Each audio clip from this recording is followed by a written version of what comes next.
સુત પુરાણી બહુ સરસ વાત કરે છે. શિવ ક્ષેત્રમાં ભક્તિપૂર્વક નિવાસ કરવાથી ભુક્તિ અને મુક્તિ મળે છે. શિવ ક્ષેત્ર કોને કહેવાય? તો કે છે કે મનુષ્ય દ્વારા સ્થાપિત લિંગની ચારેય બાજુ 100 હાથ સુધીનું જે ક્ષેત્ર જગ્યા એને શિવ ક્ષેત્ર કહેવામાં આવે. ઋષિઓ અને દેવતાઓ દ્વારા સ્થાપિત લિંગથી ચારેય તરફ 1000 હાથ સુધીની જે જગ્યા એને શિવ ક્ષેત્ર કહેવામાં આવે. અને સ્વયંભૂ લિંગ હોય એની ચારેય બાજુ 1000 હાથ ધનુષ સુધીનું જે જગ્યા, ધનુષ સુધીની જગ્યા એને શિવ ક્ષેત્ર કહેવામાં આવે. શિવ ક્ષેત્રમાં જે રહે છે એ બહુ ભાગ્યશાળી છે, એમ શિવ પુરાણમાં કહ્યું છે. અમારે તો શું, સુરતમાં અમે 2 મંદિરમાં રહીએ, અમારે 2 જગ્યાએ પડખે શિવાલય છે, એટલે અમે તો શિવ ક્ષેત્રમાં જ રહીએ છીએ. રુસ્તમબાગ પણ એ રીતે છે ને મોટા વરાછા પણ એ રીતે છે. અને શિવ ક્ષેત્રમાં સ્થિત કૂવા અને તળાવ આદિ હોય એને શિવ ગંગા કહેવામાં આવે છે.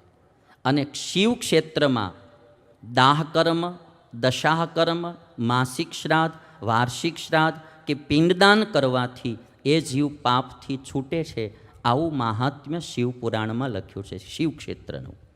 એટલે આપણે બધા જાણીએ છીએ, લગભગ 12મું 13મું કંઈક કર્યા પછી, મને એક્ઝેક્ટ ખબર નહીં, પણ કંઈક પછી શિવાલયે બધો દીવો મૂકવા જાય ને એ બધું કરવામાં આવે. એ આજે પણ હજી એવી પ્રથા શરૂ હોય છે. એટલે શિવ ક્ષેત્રનો મહિમા કીધો છે. શિવ પુરાણમાં એક વાત લખી કે પુણ્ય ક્ષેત્રમાં કરેલું પુણ્ય એ ખૂબ વૃદ્ધિને પામે છે, અનંત ગણું ફળ દેનારું થાય છે. અને સુત પુરાણીને શૌનકાદિક મુનિઓએ પૂછ્યું કે જીવન કઈ રીતે જીવવું જોઈએ તો મુક્તિ થાય, મોક્ષ થાય. જીવનની દિનચર્યા થોડી શિવ પુરાણમાં બતાવી છે.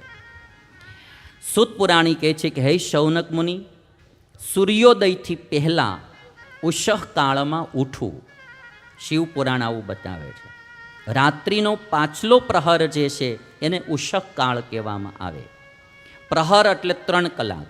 સૂર્યોદય પહેલાંનો જે 3 કલાક છે એને ઉષઃ કાળ કહેવામાં આવે. એ 3 કલાકમાં ઉઠી જવું. એટલે સ્વામિનારાયણ ભગવાને શિક્ષાપત્રીમાં એટલી આજ્ઞા કરી કે અમારા આશ્રિતોએ કમસે કમ સૂર્યોદય પહેલાં ઉઠી જવું, સૂર્યોદય પહેલાં ઉઠવું.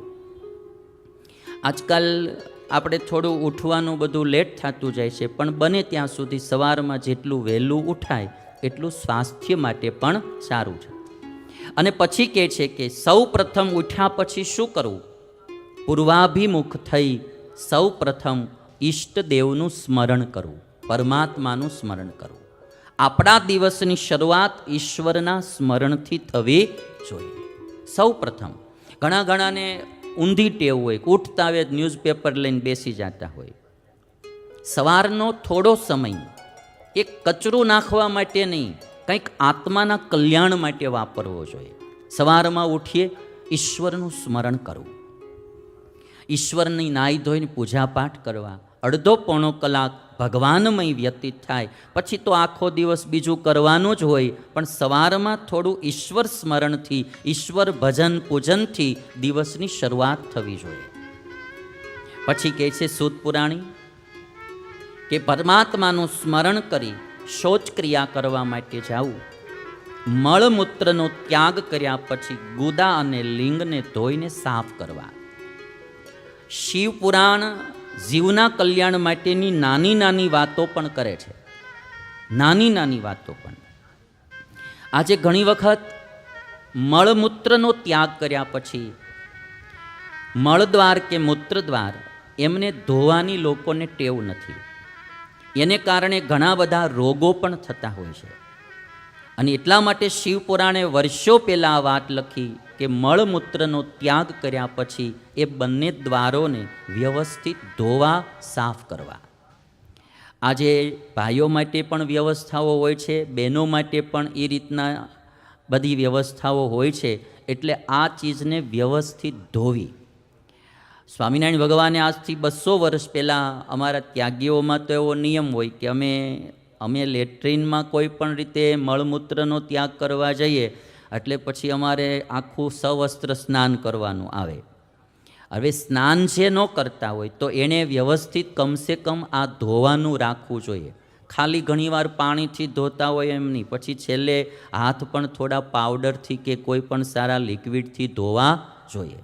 શિવપુરાણે કેટલું ધ્યાન રાખ્યું છે તમે જુઓ. મળમૂત્રનો ત્યાગ કરી ગુદા અને લિંગને વ્યવસ્થિત ધોવા. મળને જોવું નહીં. હા, મળને જોવું નહીં. એટલા માટે કે માણસ આમ જોવા જાય એટલે એમાંના જે કંઈ બેક્ટેરિયા હોય સીધા નાકમાં જાય કે મોઢામાં જાય, એટલે એને જોવું નહીં. આવું શિવપુરાણમાં લખ્યું છે. અને મુખને ઢાંકીને મળમૂત્રનું વિસર્જન કરવું. અમારે પહેલાં એવી હતી, અમે સંતોવ્યા માથે ઓઢી અને પછી એ ક્રિયા કરતા. કારણ કે આ સુરક્ષા માટે છે શરીરની. કારણ કે મળ છે એમાં ભાતના, કારણ કે તમે બધા જાણો છો કે ઘણી વખત જેને ડાયજેશન સિસ્ટમ બરાબર ન હોય, પાચન તંત્ર, તો એમાં ઘણું ખાધેલું અનાજ બધું હળતું હોય અને એ બધું આવતું હોય, એમાં ભાતના બેક્ટેરિયાઓ થતા હોય. એટલે મુખ કે નાક ખુલ્લું હોય તો એમાં એ ઘૂસે. એટલે બને ત્યાં સુધી મુખ ઢાંકીને આ ક્રિયા કરવી. એટલે પછી માવો ચાવતા ચાવતા તો આ કરવું જ નહીં.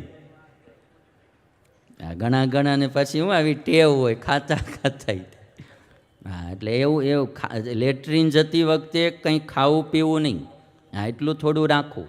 અને વ્યવસ્થિત આ ધોવા સાફ કરવાનું રાખવું, બહેનોએ બી અને ભાઈઓએ બી. આજે એવી મૂત્રડીઓ આવે છે કે ત્યાં વ્યવસ્થિત તમે તમારું લિંગ કે યોની સાફ કરી શકો.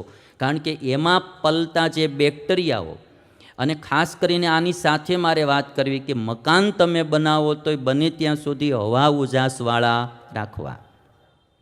આખો દાડો મકાન પેકને પેક રહીને એટલે બેક્ટેરિયાઓ, વાયરસ, એ વધારે બેક્ટેરિયાઓને મોટું થવાનું કે રહેવાનું ઠેકાણું મળી જાય.